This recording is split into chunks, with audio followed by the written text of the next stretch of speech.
Magandang umaga po.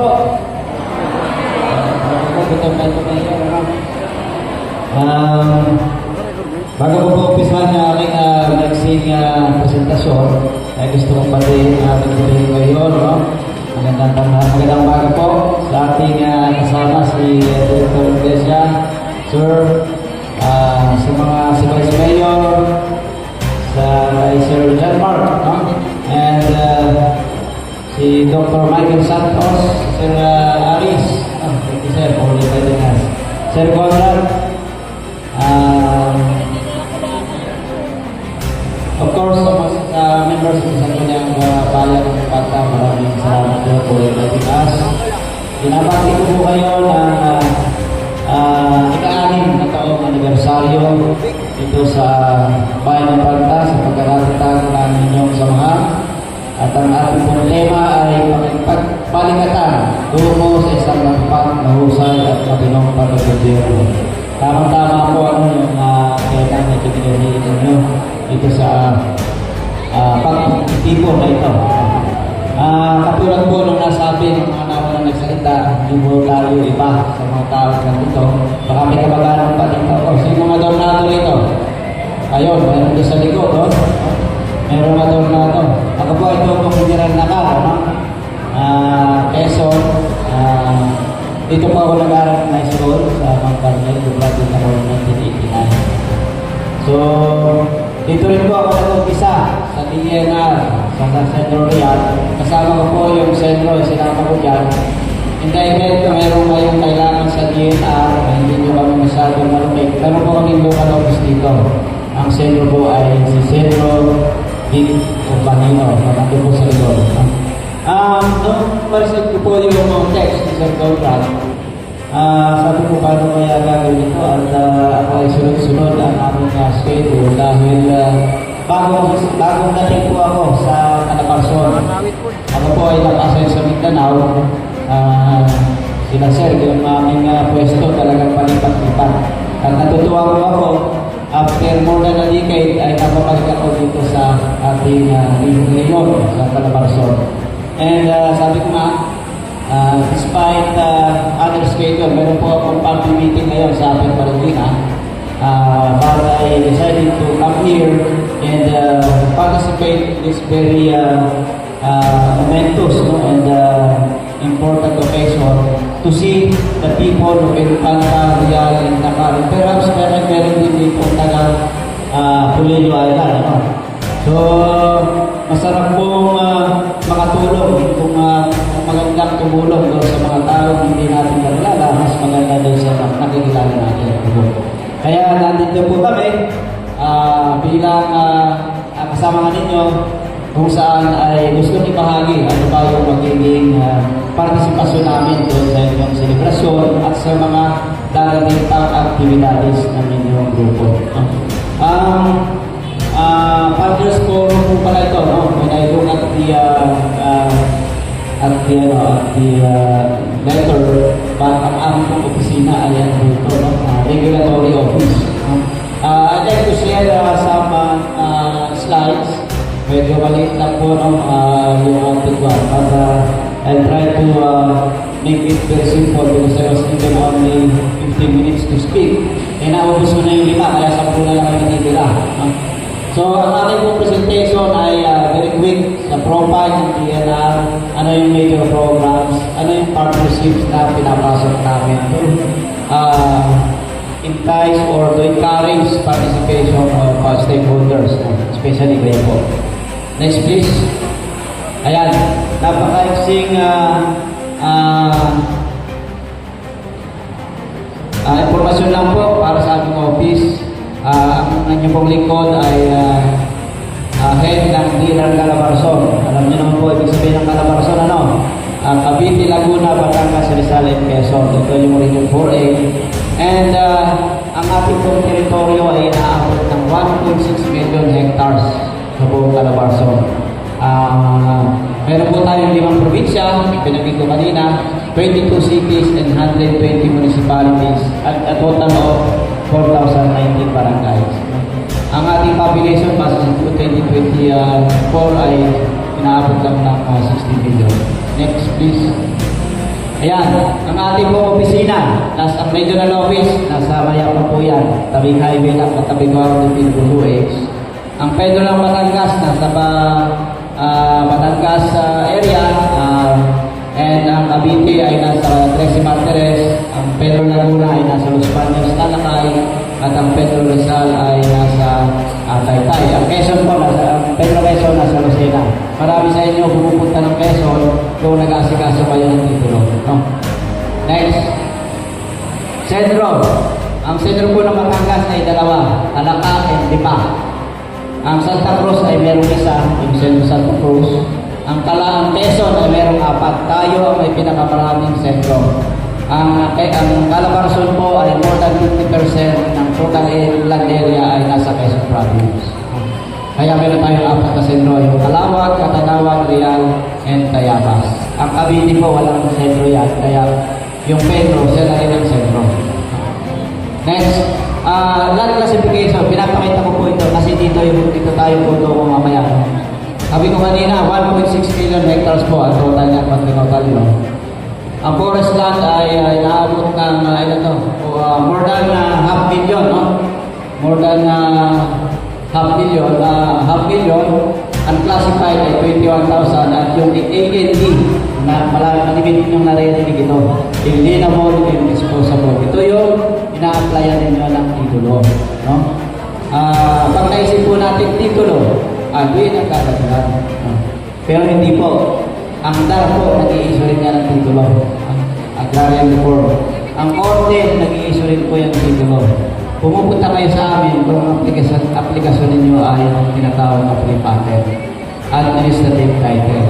So ito po yung inalienable and disposable. Yan yung certification na ini-issue ng sentro namin. Siya lang po ang may karapatang mag-issue niyan. Pupunta po tayo ngayon doon sa next slide. Ayan. Sabi ko kanina, hindi po kami nagbibigay ng porto. Kami ay regulatory office. Pero may mga programa kami na kung saan po pwede kayong pumasok. Pwede kayong mag-participate to implement yung DNR programs at mabigyan kayo ng porto. Galing sa aming regular fund. So, regulatory office, kanina po ay hinighlight ko lang po yung bold color, malaki. Kasi yan yung nasa probinsya ng Quezon. Diyan tayo po pwedeng magkaroon ng investment. Yung 28,562 hectares na land area na Quezon. Ito po ay sporadically distributed sa general ng Real, Infanta, Pilio, hanggang sa southern part of Quezon Province. Next. Ang pinakikita po dito ay ano yung mga tenure instruments. Marami po, sa buong Calabarzon, mahigit 100 yung tenure instrument na i-issue natin. When you issue tenure instrument, ito po yung papel o dokumento na binibigyan kayo ng karapatang gumamit ng parselo ng lupa sa forest land. Yung pong title na i-issue dahil hindi na po disposable, tenure din po yun na ginagamit yung private, no? In nature. Ang ginawa ko pong halimbawa rito ay pangalan ng mga organisasyon dito sa Real and Pantalakal na naging partner na ng DNR at nabigyan ng mga pondo para ma-implement yung DNR programs. Halimbawa lang po ito ng mga, baka yung ibang member nandito. Yung Alitas, Pinunuan, mayroon din sa Dinahican. Next. Ang programa kung binibigay namin dyan is Community-Based Forest Management Agreement. No? Ang paggamit po ng lupang gobyerno, yung tinatawag ng forest land, maraming paraan. No? CDFMA, yung kanina. Mayroon pong tinatawag na FLAG or Forest Land Use Agreement. Kung ikaw po ay naglagay ng antena ng globe or smart sa forest land, flag ang binibigay doon. Pero pag ginamit mong resort, yung puto, flag T ang binibigay doon for tourism purposes. No?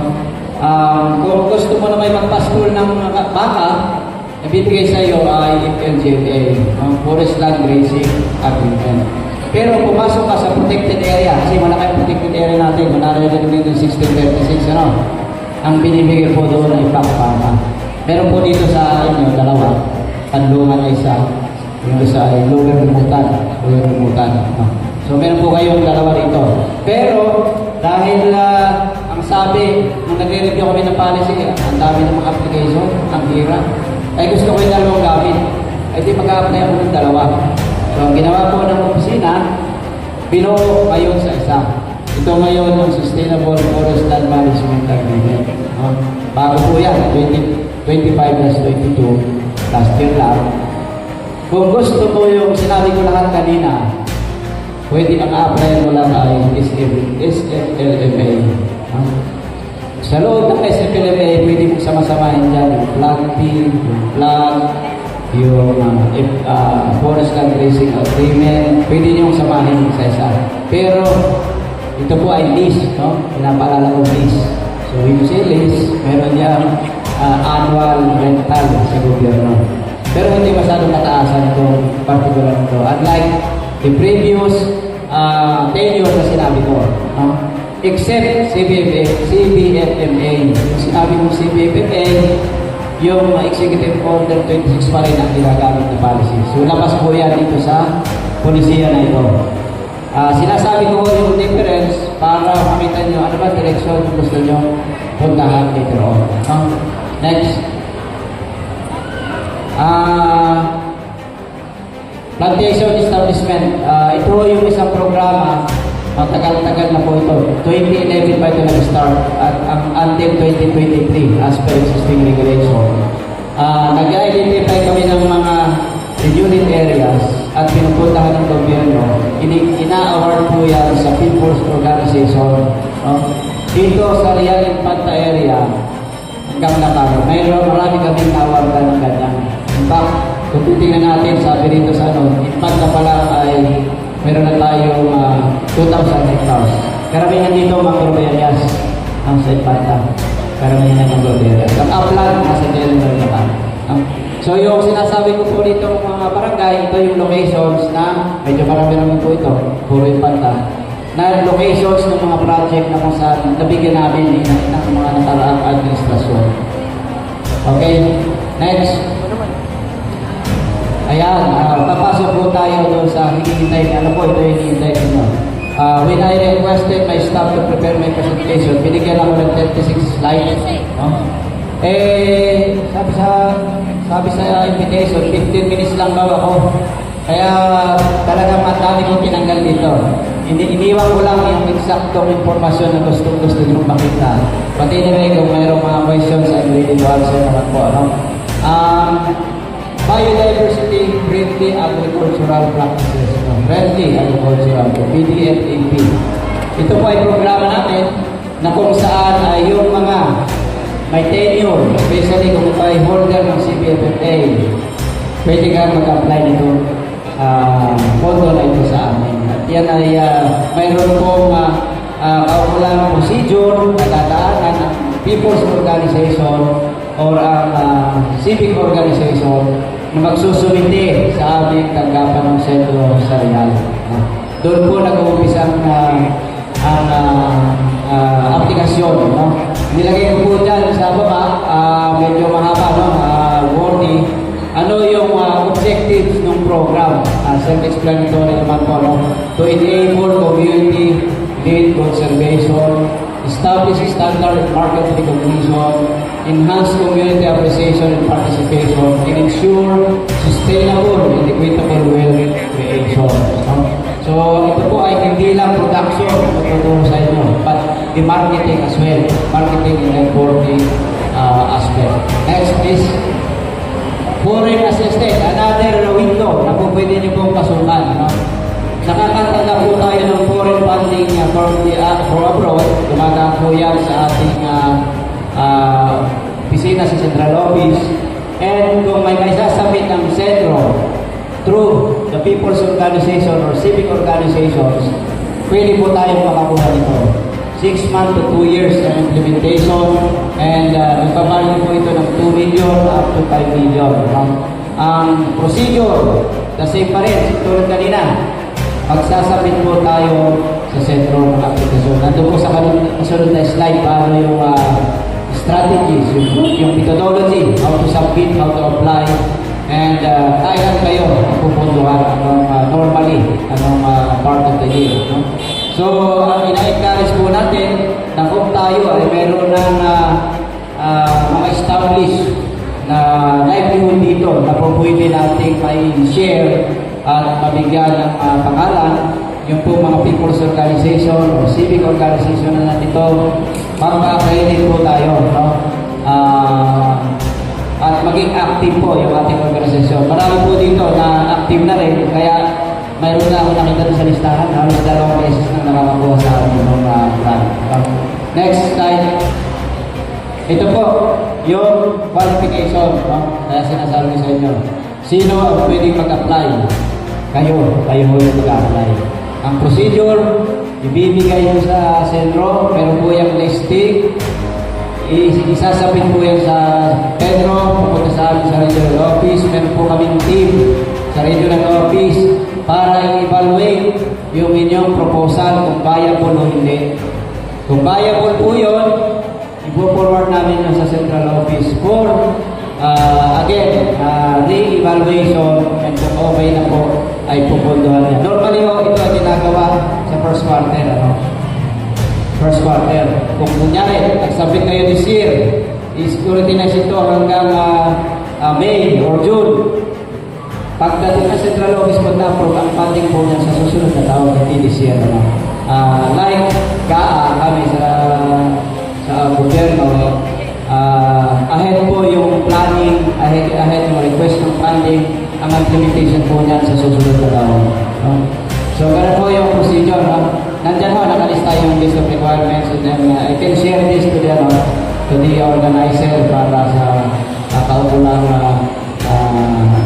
paggamit ng ating documents. Next, please. Ayan, how to avail. Pinakit ko na po kanina to simplify yung procedure for submission, evaluation, screening, and eventually approval and allocation. Next, please. Thank you. So before I leave this part, I'd like to kasi kahapon po before I finish my presentation kahapon, meron isang akong caller, nag-courtesy call galing sa Manila, and timely yung kanyang, kung narinig niyo na po ito, yung PEMSI, Partnership in Environmental Management for the Seas of East Asia, PEMSI.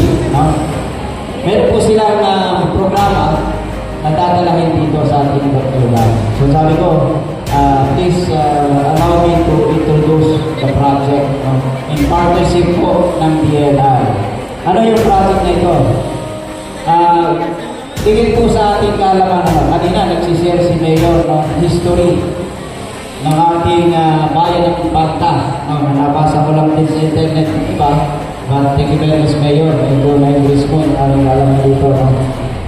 Tingin sa ating kaalaman, ang ating Pilipinas ay binubuo ng Luzon, Visayas, Mindanao. Mayroon pa po tayong isang parte ng Pilipinas sa bandang kanan ng Luzon, yung tinatawag na Pinham Rice. Yung Pinham Rice, binago na po ang pangalan ito, Philippine Rice ito, binago na President Duterte para mag-reflect na talagang pag-aari ito ng Pilipinas. Yung Pinham Rice na yan ay inaabot ng 13 million hectares. Ganun po kalaki at pinakamayaman, pinaka-rich sa natural resources, especially yung marine resources. Mas 3 million hectares pang mas malaki sa Luzon. Kasi tayo sa Luzon, 10 million hectares lang tayo, mahigit siguro, ang total area. Ito, 13 million hectares na pagka-ari ng Pilipinas at i-declare sa UNCLOS o United Nations Law of the Sea ng part na yan ng eastern part of Luzon ay pag-aari ng Pilipinas as early as 2012. Itinuklaro na po yan ang pag-aari natin. And sino-sinong region yung may parte o nakakasakop dito? Sinasabi ko sa research ay Region 2, Region 3, Region 4A, ito yung Calabarzon, and Region 5. So, hindi ko po lang nilagay ito sa slide, but I can leave this part of activity, this part of document for information and reference. Yun po, proyekto o programa ng PEPSI in partnership with DNR ay tinatawag ng priceless. Priceless. Napakadali po ng abbreviation pero medyo mahaba-haba yung meaning.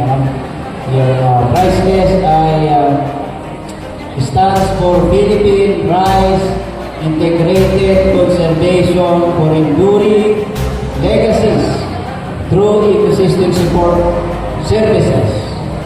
Support Services Project. Priceless. At sila po ay pumunta rito sa September 7. Tandaan po natin yung PEPSA. Because I was requested to look for the venue, ang inaay nila ay Real with Panta. Pero sabi ko, sa dami ng kung pwedeng magpapasilidad, baka walang venue ang Real. So most probably dito po tayo sa Panta. Kayo po ay welcome na mag-participate dito or mag-join doon sa parang consultation, para ilalage po. Ano po yun protocol when somebody brings project to the locality, they will coordinate with the local government and the political leaders in every municipality sa barangay. So yun po, yung dalang informasyon ng inyong alipon, mamaya po kayo ay may mga katanungan ay pwede po rin yung itanong sa amin or sa aking mga kasama ng lupo sa kultural. Maraming salamat po and magandang tanghali sa ating lahat. Pamatay ko yung classmate ko rito, si Rex.